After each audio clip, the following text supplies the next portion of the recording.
Con su permiso, presidente, compañeras y compañeros legisladores, en primera instancia quiero felicitar a los presidentes y presidentas de las comisiones unidas que participamos en la elaboración del presente dictamen que en este momento se pone a su consideración. Sin duda, el trabajo realizado en el seno de las Comisiones Unidas es muestra del compromiso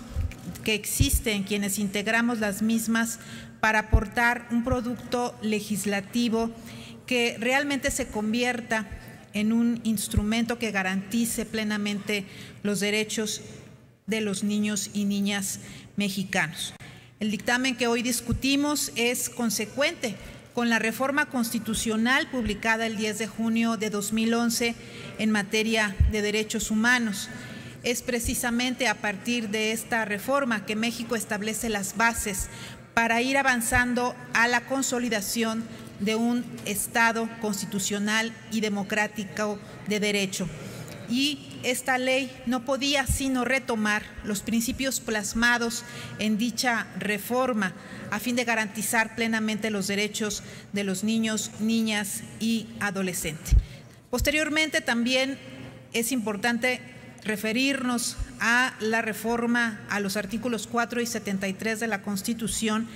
para plasmar el principio de interés superior de la niñez y mediante la que se faculta al Congreso de la Unión para expedir las leyes que establezcan la concurrencia de la Federación, los estados, el Distrito Federal y los municipios en el ámbito de sus respectivas competencias en materia de derechos de niños, niñas y adolescentes.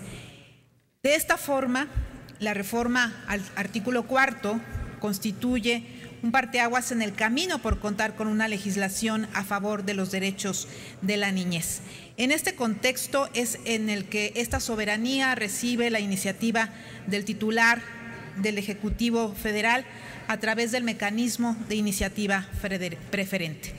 Si bien es cierto que celebramos que una iniciativa preferente del Ejecutivo tenga como destino la protección de nuestros niños, niñas y adolescentes, es necesario reconocer que el dictamen que hoy discutimos ha sido producto del consenso de todas las fuerzas políticas a partir mayoritariamente de las propuestas obtenidas por ciudadanos y organizaciones mediante las audiencias públicas celebradas en el Senado. Gracias a estas aportaciones y a las aportaciones de los propios grupos parlamentarios, pudimos transitar de una iniciativa de carácter proteccionista a una de corte garantista de derechos, mediante la cual se crea un sistema integral de garantías de derechos para nuestros niños y niñas. Quisiera destacar algunos de los aspectos fundamentales de esta ley. En principio, hay que destacar que se busca justamente que sea una ley y un instrumento que garantice los derechos de los niños y las niñas, y por eso de entrada se modifica el título de la ley por Ley General de Derechos de Niñas, Niños y Adolescentes. Se destaca también que se hayan establecido como principios rectores de la ley la igualdad sustantiva, la corresponsabilidad de los miembros de la familia, la sociedad y las autoridades, la autonomía progresiva, el principio pro persona, el acceso a una vida libre de violencia y la accesibilidad. Consecuentemente con lo anterior, se redimensiona el catálogo de derechos de niños, niñas y adolescentes a los que se han referido la mayoría de mis compañeros senadores en esta tribuna. No menos importante fue el establecimiento de las bases para el funcionamiento y los requerimientos mínimos en cuanto a infraestructura y personal para el funcionamiento de los centros de asistencia social.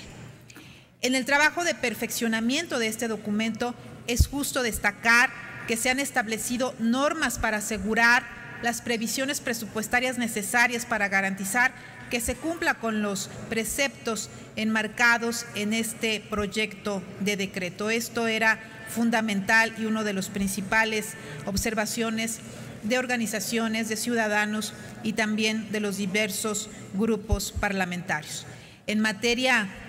de niños migrantes, se establecen mecanismos para que en el caso de niños migrantes que califiquen, por así decirlo, para obtener el estatus migratorio de refugiado o asilo, obtengan de manera expedita un lugar de resguardo, esto a partir de la propia investigación realizada por los sistemas DIF.